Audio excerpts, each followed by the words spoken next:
আজকাল মেয়েকে যদি জামা কাপড় পরিয়ে সন্ধেবেলা বার করেছি, তাহলে ওর মনে একটাই প্রশ্ন জাগে, আমরা কি ঠাকুর দেখতে যাচ্ছি?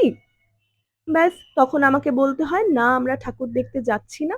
কিন্তু এইবারটা একদম অন্যরকম। আমরা গেছিলাম জগদ্ধাত্রী ঠাকুর দেখতে, দেবিকাদের পাড়াতে। তারপর ওদের বাড়ি চলে গেলাম। ইথান দাদা তো দুই বনুকে পেয়ে ভীষণ খুশি। সে আর শেষে আঁকার ক্লাসে মন বসাতে পারল না। শুরু হয়ে গেল এখানে খুনসুটি আর খেলাধুলো। তিনজন তিন রকমের। একজন খালি নাচ করে যাচ্ছে, দেখো দেখো কিরকম। আর ওর সাথে তাল মিলিয়ে মাঝে সাঝে মেহুলিও একটু নাচ করবে।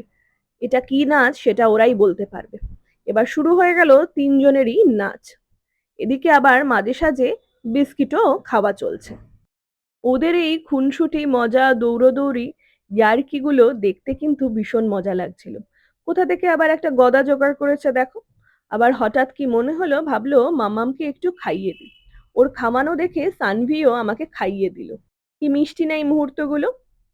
আর দেবিকা কিন্তু বেলুন দেওয়ার নাম করে একটা বড় হাম্পু আদায় করে নিয়েছে মেহুলির কাছ থেকে। সেটা বলছি কারণ এটা কিন্তু নেক্সট টু ইম্পসিবল। ও কাউকে হাম্পু দেবে না, না না, আর কারুর কোলে উঠবে না। এবার এখানে ইথান দাদা মাইথোলজি বুক নিয়ে ছোট্ট বনুদের পড়িয়ে শোনাচ্ছে। এইভাবেই হাসতে খেলতে তিন বন্ধুর একটা মিষ্টি সন্ধে কেটে গেল। সময় চলে এলো কিন্তু বাড়ি ফেরার। তোমাদের এই মিষ্টি ভিডিওটা কেমন লাগলো অবশ্যই জানাবে। তাহলে চলো টাটা, তোমাদের সাথে দেখা হচ্ছে নেক্সট মিনি ব্লগে। ভিডিওটা ভালো লাগলে লাইক আর কমেন্ট করতে ভুলো না। টাটা।